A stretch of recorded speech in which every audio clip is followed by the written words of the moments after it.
Senhor presidente, senhoras e senhores senadores, senhor presidente, normalmente eu me reservo o momento de falar após a hora do dia, porque nós temos um tempo mais avantajado com base no que estabelece o regimento. Nós estamos vivendo um momento muito delicado para a região que nós fazemos parte, tanto eu quanto Vossa Excelência, que é a região Nordeste. Nordeste brasileiro, que é uma região muito próspera e que, infelizmente, vem atravessando uma das maiores dificuldades dos últimos tempos. Estamos, atualmente, às voltas, com mais uma discussão sobre o refinanciamento das dívidas dos estados brasileiros. Mais uma vez, criticamos a concentração, a centralização de recursos na União. Concentração cada vez maior na divisa dos cofres federais, em detrimento dos estados, do Distrito Federal e dos municípios. De há muito se fala no Pacto Federativo, mas apenas no discurso e no papel. Porque quando chega na hora da verdade, de fazer uma melhor distribuição do bolo da arrecadação, a União sempre fica com praticamente todo o montante do que arrecada. E os estados e os municípios continuarão com o pires na mão, dependendo da vontade, da sensibilidade, do gosto e do desejo de quem estiver à frente da presidência da República. O presidente Michel Temer, ao assumir o governo, num determinado momento de suas manifestações à nação, ventilou a hipótese, ventilou o desejo de fazer o Pacto Federativo. Vamos aguardar. Em tempos de crise econômica, a situação dos estados se agrava. E no caso específico do Nordeste, além das dificuldades econômicas, ainda é castigado duramente pela seca, estiagens que se arrastam através da história deste país. A situação não é quase não, é catastrófica. Vossa Excelência, como um grande paraibano, sabe muito bem disso. Principalmente o seu estado, que um certo dia eu conversando com o senador José Maranhão, e ele me dizia da temeridade de faltar água potável para que as pessoas pudessem ter um copo d'água para beber. Não é diferente dos demais estados do Nordeste brasileiro. De modo geral, vimos passando por um período de claros avanços econômicos e sociais. Os programas de distribuição de renda criados e mantidos nos governos Lula e Dilma beneficiaram sobremaneira as finanças do Nordeste em 2006 e 2014. O PIB do Nordeste cresceu em média 3,9% ao ano, contra uma média nacional de 3,5%. No mesmo período, a renda familiar cresceu 6,9% no mesmo ano, e as vendas do comércio subiram a uma taxa de 8,8%. Até 2015, senhor presidente, um quarto da renda familiar nordestina vinha de pensões, aposentadoria, programas de distribuição de renda, como Bolsa Família. Tal era, senhoras e senhores senadores, a importância desses repasses para a economia nordestina.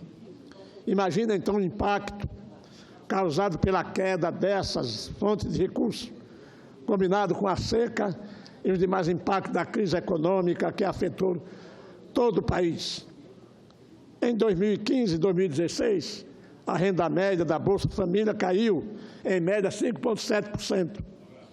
A perspectiva para o período 2017 a 2021, segundo a empresa Transparências Consultorias Integrada, é que essa renda suba apenas a uma taxa média de 0,3% ao ano. Já a seca, que não é um período momentâneo, mas é, sem dúvida nenhuma, uma ação que depende do tempo. Nesses últimos 100 anos, causou um prejuízo de 104 bilhões entre 2012 e 2015, com a agropecuária sofrendo a maior parte desse impacto, em 95 bilhões no total. A combinação desses e de outros fatores arrasou o PIB nordestino de 2015 a 2016. Ainda segundo a consultoria Tendências do Nordeste, o Nordeste sofreu uma queda média anual de 4,3% do seu PIB.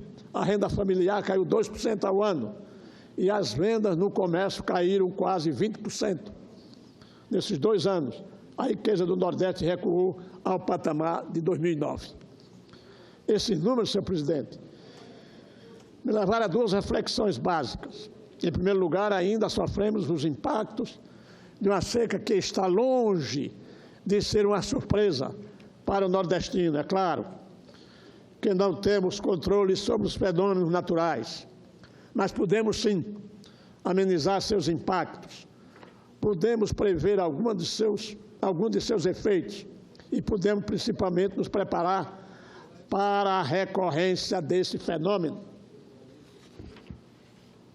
A impressão é a de que cada seca é a primeira, que nunca enfrentamos aquilo antes. Isso precisa mudar, com mais obras de infraestrutura, com mais investimento, com mais educação para o povo nordestino. Tive a oportunidade, no decorrer do meu período de parlamentar, de fazer uma visita ao Estado de Israel. E me encantei com o poder que a inovação tecnológica tem de transformar uma paisagem antes árida, como o nosso sertão nordestino, em um verdadeiro oásis. Com o uso aperfeiçoado da tecnologia, como a irrigação por gotejamento, o povo israelense conseguiu suprir sua demanda interna por alimentos e ainda se tornar um exportador de produção excedente. Nada impede que implantemos soluções semelhantes no Nordeste. Nada impede que estimulemos o surgimento de ideias que combatam os efeitos sazonais da seca. Nada impede que coisas assim aconteçam. E a não ser a ausência de uma política de Estado mais clara e eficiente, a uma inércia governamental que temos detectado nos governos estaduais, mais especificamente no meu estado. Em segundo lugar, continuamos dependendo das transferências governamentais, um problema que não é só dos estados do Nordeste, mas de todos os estados brasileiros neste país, em que a União fica com a parte do leão dos recursos arrecadados. E os recursos arrecadados nos tempos de vacas gordas não foram empregados no que realmente importa, no que gera riqueza a longo prazo, educação, saneamento, inovação tecnológica, obras de peso, grandes investimentos de infraestrutura. Se há algo funcionando no Nordeste, crescendo em um bom ritmo e salvando a economia nordestina, especialmente Alagoas, esse é o caso do turismo. Mas para que você possa ter mais turistas visitando aquela maravilhosa região, é preciso também que você tenha uma capacidade de investimento. Pois bem, em 2015 para 2016, tivemos 730 mil para 750 mil, um aumento de quase 3%. Estados vizinhos não tiveram o mesmo desempenho. Ceará, Sergipe e Pernambuco tiveram queda, nesse quesito de 14%, 20% e 4%, respectivamente. Atualmente, apesar da crise, há 13 hotéis sendo construídos lá no meu estado. Mas todos sabemos que o turismo sozinho não conseguirá sustentar toda a economia de Alagoas, particularmente do Nordeste brasileiro. Os problemas naturais, os problemas estruturais devem ser atacados, como mencionei, a educação, o saneamento, a infraestrutura, as medidas de combate à seca, especialmente o Pacto Federativo. Pois bem, senhor presidente, há quem diga vamos acabar com a seca, isso não existe. Agora, é preciso que saiamos das emergências para as ações mais efetivas. Eu sempre disse aqui, Vossa Excelência é um dos grandes combatentes desta tese, de que teremos que encontrar caminhos para conviver com a seca. Outros países do mundo convivem com as geleias, com as geleiras, com o gelo, as geleiras, muito obrigado, Medeiro, com as geleiras. Os Estados Unidos, por exemplo, tinha um território que era tanto ruim quanto o nosso nordestino, mas utilizou a tecnologia, utilizou ações de governo, não de Estado. E aqui, eu essa semana conversava, senhor presidente, com a presidente da Codevasp, e nós discutíamos alguns projetos para a região do Canal do Sertão de Alagoas.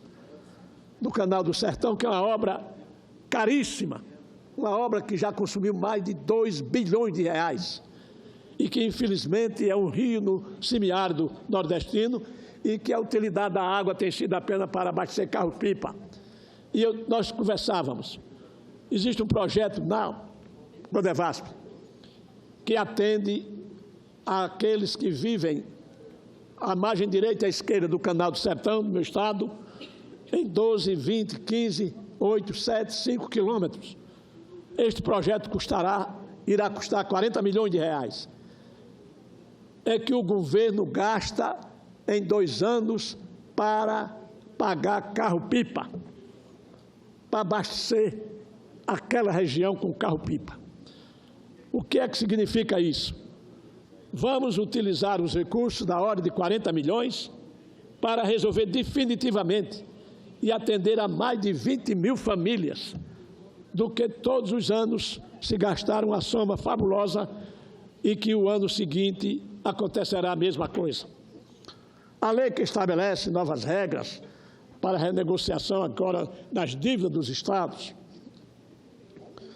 parcialmente vetada pelo presidente Temer, me parece muito razoável e didática, no sentido de estimular os estados a equilibrarem suas receitas e suas despesas. Porém, ela não diz nada sobre a questão do fundo histórico, da concentração e a exagerada de recursos da União, o que torna Estado e município verdadeiros reféns dos repasses governamentais. Pois bem, senhor presidente, em se tratando ainda da solução de determinados problemas que nós temos na nossa região, nós, conversando com os senadores do Nordeste, inclusive com Vossa Excelência e outros, nós estamos formulando um documento que deveremos solicitar na próxima semana, depois que todos os senadores subscreverem, um encontro com o presidente Michel Temer, para conversarmos com o presidente Michel Temer com relação à situação do Rio São Francisco. Do Rio São Francisco, que é a salvação do Nordeste brasileiro. O Rio São Francisco que corta todo o semiárido brasileiro, para que nós possamos encontrar os caminhos. Sabemos que a revitalização do Rio São Francisco é essencial, inadiável, indispensável. Só que é uma obra que vai demandar um período muito longo Então, temos que encontrar soluções mais rápidas, ou seja, as soluções que possam minimizar as dificuldades de todos os estados do Nordeste. O estado da Paraíba, por exemplo, que agora, semana próxima, nesses últimos dias, recebeu o presidente da República para acionar a primeira bomba para a transposição do Rio São Francisco. Mas se nós não cuidarmos do rio, não vai chegar água na Paraíba, no Rio Grande do Norte, no Pernambuco, no Ceará, enfim. É uma obra importante, é uma obra essencial, foi uma obra que demandou muito tempo para que fosse ser posta em prática, e se não adotarmos as providências, é evidente que o rio não terá condições de sobrevivência. O rio está morrendo. Eu me lembro muito bem que tem regiões no meu estado que, quando, alguns anos atrás, as pessoas, para atravessar do estado de Alagoas para o estado de Sergipe, precisavam usar uma embarcação de muita potência. Hoje, lamentavelmente, em muitos trechos, senhor presidente, se atravessa a pé. Por quê? Porque o rio está totalmente asciorado e, infelizmente, nunca se fez nada. Só se buscou do rio e nunca se deu nada em troca. As grandes hidrelétricas essenciais, necessárias, sim, para desenvolver o Nordeste, perfeitamente o Brasil. Mas elas tiveram uma grande responsabilidade exatamente na dificuldade, na deficiência que hoje atravessa o Rio São Francisco. Por isso, senhor presidente, eu queria, nesta oportunidade, nesta manhã, dizer aos brasileiros do Nordeste que a bancada de senadores do Nordeste vai se posicionar. A bancada de senadores do Nordeste vai ao presidente da República levando um documento e reivindicando ações imediatas para a recuperação do rio. Que eu acho, senhor presidente, que esse assunto não deve ser apenas da região Nordeste, dos senadores do Nordeste, e sim do Brasil. Porque o Rio São Francisco nasce na Serra da Canastra, no estado de Minas Gerais, beneficia o estado e outros estados da federação, e desemboca entre Alagoas e Sergipe, que é a foz do Rio São Francisco. Como aqui a casa da federação, nós vamos ter necessidade de ter o apoio de todos os senadores da República para que a gente salve o rio da tradição nacional, o rio da unidade nacional, aquele que vai realmente minimizar a dificuldade da região nordestina do nosso país, que é, se tivermos a água, é a região mais próspera do Brasil. Assim, senhor presidente, eu fico a me perguntar, o que é que falta nesse país? Apenas uma ação de governo, uma ação de Estado, porque nós temos tudo para sermos o grande celeiro de alimentos do mundo, o grande celeiro de alimentos do mundo. É preciso apenas porque nós temos terra, sol e água. Precisamos apenas utilizar a tecnologia para fazer com que se economize a água no sistema de irrigação. A agricultura teria que ter a irrigação e o sistema de gotejamento. Ele traz economia, mas é caro. Espera aí, o caro é não ter. Por isso, senhor presidente, eu queria agradecer a Vossa Excelência pela tolerância e dizer que na próxima semana nós estamos solicitando audiência ao presidente da República para, desta feita, comparecerem à audiência os 27 senadores que representam o Nordeste brasileiro nesta casa. Muito obrigado, presidente.